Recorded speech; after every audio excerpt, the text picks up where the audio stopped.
What does Maui, Gibby Apex, and a volcano all have in common? What's that? No. No. No! That's right, Mauga from Overwatch 2 is coming out soon, and last month I got to playtest him. Damn is he cool, and damn is he a piece of shit. But we'll get to that later. For now, let's just go over the lore, because I'm pretty sure most people just like Overwatch for the animations anyway. Manga Overwatch, the man of muscle, the god of glutes, you get the idea. Mauga is Samoan for mountain, and boy does that fit him. Get him on a Wendy's grill, because this guy is 100% beef. I mean, this guy dual wields miniguns. Gameplay footage. God damn! After contracting a rare disease called grenade to the face, Mauga was rushed to urgent heart surgery. But it was only when he woke up did he realize the true horror.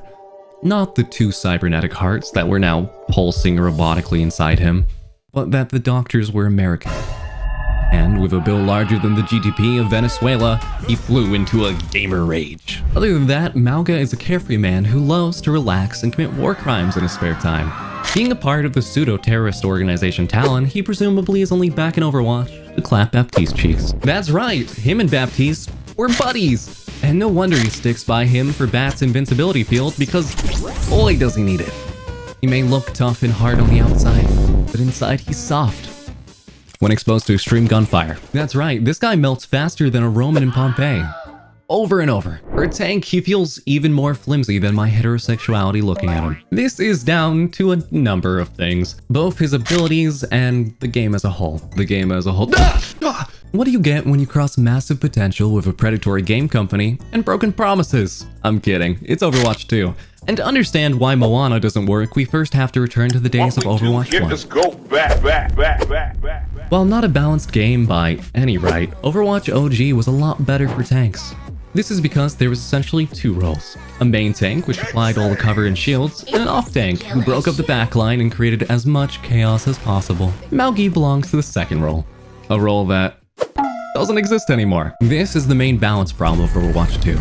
Since there's now only one tank, it needs to be able to take all the damage from all sides. Meaning, certain tanks are simply not viable out of very niche situations. Other than his ult, he has no shields, no armor, minimal damage resist, and very little mobility. This means unless you have a Mercy and Kiriko attached to each titty, you're gonna be spending the match walking back from base. But certainly it can't be that bad. What about his abilities? It is that bad. Maugi is meant to be a DPS in a tank's body, and to that effect, he dual wields chain guns. Which, first of all, is badass. One fires incendiary rounds, the other crits on-fire enemies, and overheals you for those critical hits. Fired together and at close range, you have a monster. But it's away from this range that you run into some problems. Each can be fired separately to increase range, but it still lowers damage. The concept of juggling between guns at range to proc effects is fun, but in practice, not so much. Coupling this with firing both guns, massively decreasing your ammo reserves, and a long reload. It's just frustrating. His next ability is Reinhardt Syndrome. The Rock charges into the fray, knocking up everyone, and then disappearing before having to pay child support. Oh, and it resets your reload animation. His E ability makes him and allies literally too angry to die, giving lifesteal and some damage mitigation.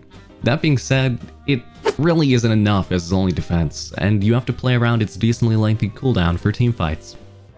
But finally, we get to his one good part, his ult. And it's literally just Gibraltar from Apex. This is the Thunderdome. Unleash it to tether all enemies around and any that enter. This removes everything bad about Mauga. He gets a shield, he gets close range encounters, and he gets infinite ammo.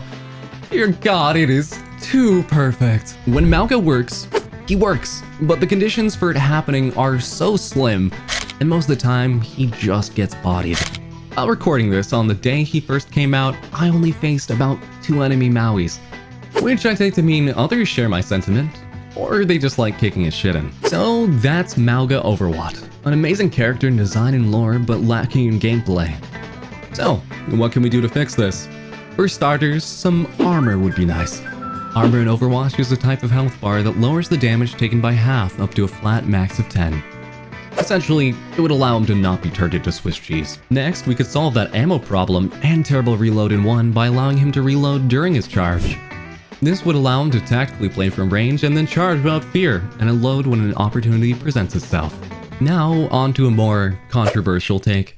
They already stole Gibraltar's voice actor. They already stole his dome. Just steal his shield too. While you're at it, add it to both guns. This would give him the protection he would need to survive, but also still keep parts of him like his head, chest, and back vulnerable. Kinda like Beta Bastion. In fact, no. Just give him Bastion. One on both hands, baby! Sorry, got a little carried away. Oh, and I actually like Izzy. It's a cool idea and could stay. But that is Maui from Overwatch. Do you agree with my take, or will you flame me in the comments? Just, while you're down there, considering hitting that sub button for more of whatever this is. I've been your host, Oki Hinoki. We are all trapped in this hell of a game. Drink some water. Much love. Oki out. Unbelievable. So was I worth the wait?